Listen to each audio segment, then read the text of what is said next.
I'm David Brazeal, and this is App-titude. It's harder and harder to stay on top of information. It's coming at us all the time. But there's one app that I use to stay on top of information in different areas that I'm trying to follow, whether it's media, sports, photography, whatever it is. And that app is called Feedly. Feedly allows you to categorize and find new sources of news and information in all different kinds of categories.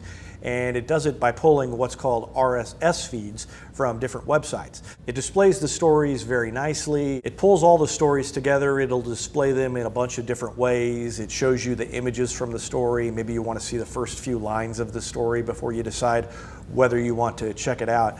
What I love about it is that it pulls all of these many stories together, and it lets me quickly triage them. So I can say, well, this looks interesting, this I save for later, this I want to share to my Twitter account, this I want to drop into a Evernote to save for later.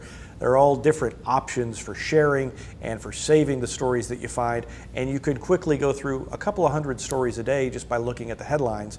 And when you do that, it just allows you to stay more informed on whatever the topics are that you choose to follow. Feedly is available for Android or iOS. It is a free app.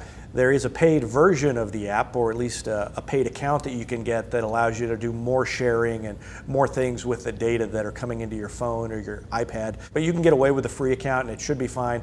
And it does allow you to get through so much more information than you can just by going to a series of websites once every morning or a couple of times a week. That's Feedly for iOS or Android.